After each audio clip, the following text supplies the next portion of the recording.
నేనైతే ఒక అరుదైన దృశ్యం చూశాను. అది మీరు చూడాలంటే వీడియోని స్కిప్ చేయకుండా లాస్ట్ వరకు చూసేయండి. లాస్ట్ వీడియోస్లో తెన్నపల్లి సుబ్రహ్మణ్య స్వామి టెంపుల్కి వెళ్ళానని చెప్పాను కదా.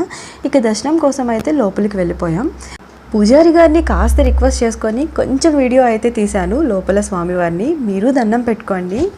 ఇక మా దర్శనం అంతా అయిపోయి లోపల ఒక 5 ప్రదక్షిణాలు వేసుకొని బయటకు వచ్చేసరికి ఒక్కసారిగా క్లైమేట్ మొత్తం భలే చేంజ్ అయిపోయింది. ఎక్కడో దూరంగా వర్షం పడుతుంది. బట్ ఆ దృశ్యాన్ని మేము అక్కడి నుంచి చూసాము. చూసారా, అక్కడ మాత్రమే మబ్బులు కనిపిస్తూ వర్షం ఎంత స్పష్టంగా కనిపిస్తుందో కదా. నాకైతే భలే హ్యాపీ అనిపించింది. వర్షాన్ని దగ్గరగా చూసుని ఉంటాం కదా, బట్ ఎక్కడో దూరం నుంచి చూస్తూ ఆ పర్టికులర్ ప్లేస్లో మాత్రమే వర్షం పడుతుంది. ఆ మబ్బులు అసలు ఎంత బాగున్నాయో.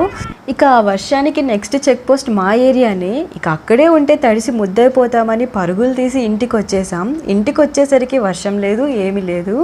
బట్ ఈ ప్లేస్ మాత్రం చాలా బాగుంది. డెఫినెట్గా విజిట్ చేయండి.